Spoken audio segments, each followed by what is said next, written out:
হঠাৎ দেখলেন বাজারের কোনো এক পাশে কিছু মানুষ জটলা করে বসে আছেন।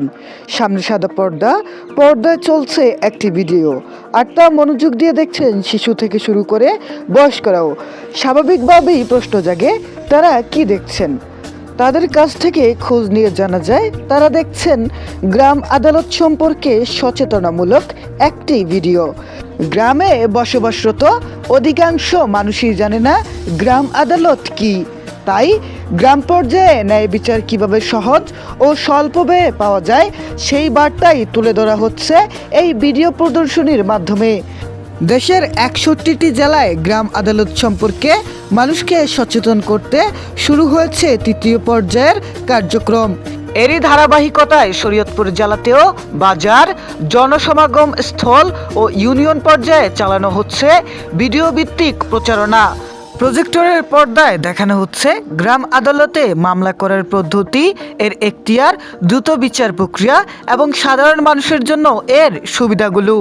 এ সম্পর্কে আরও বিস্তারিত জানতে চাইলে সংশ্লিষ্ট একজন জানান, আইন দ্বারা প্রতিষ্ঠিত একটি আদালত। 2006 সালে এই আইনটি পাশ হয়। এখানে দেওয়ানি এবং ফৌজদারি দুই ধরনের বিরোধ নিষ্পত্তি হয়।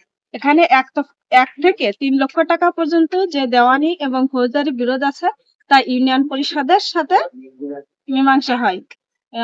দেওয়ানি মামলার ক্ষেত্রে 20 টাকা জরিমানা, ফৌজদারি মামলার ক্ষেত্রে নামমাত্র 10 টাকা জরিমানা নেওয়া হয়। গ্রাম আদালতে মানুষ কেন আসবে? কারণ অল্প সময়ে স্বল্প খরচে সঠিক বিচার পেতে চলে যায় গ্রাম আদালতে। গ্রাম আদালতে মানুষ আসবে, এখানে টাকা খরচ হয় না, নামমাত্র ফিস 10 টাকা 20 টাকা দেওয়া হয়। জনগণ হয়রানির শিকার হয় না, এখানে উকিল নিয়োগ করা লাগে না, এখানে সদস্য মনোনয়নের সুযোগ থাকে, এখানে মিথ্যা মামলা দায়ের করা যায় না, এখানে প্রকৃত যে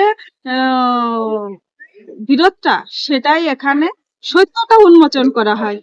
উচ্চ কোর্টের সাথে গ্রাম আদালতের সংযোগ আছে, যেহেতু 3 লক্ষ টাকা পর্যন্ত যে দেওয়ানি এবং ফৌজদারি বিরোধ আছে, এগুলো ইউনিয়ন পরিষদের মাধ্যমে মীমাংসা হয়। উচ্চ কোর্টে যদিও কেউ এই মামলা দায়ের করে থাকে, তাহলে উচ্চ কোর্ট যখন দেখে যে এটি গ্রাম তখন উচ্চ কোর্ট গ্রাম আদালতে দিয়ে। এটা আমাদের 65টি জেলার মধ্যে 68টি জেলায় বাংলাদেশে অল বাংলাদেশে কাজ করতেছে। শরীয়তপুর জেলায় কাজ শুরু হয়েছে 2023 সালের সেপ্টেম্বর থেকে কাজটা শুরু হয়েছে। প্রত্যেকটা উপজেলায় 65টা ইউনিয়ন পরিষদে গ্রাম আদালতের কার্যক্রম হচ্ছে। শরীয়তপুর বিশেষজ্ঞদের মতে তৃতীয় পর্যায়ের এই সচেতনামূলক কার্যক্রম সফলভাবে বাস্তবায়িত হলে গ্রাম আদালতের প্রতি মানুষের আস্থা বাড়বে।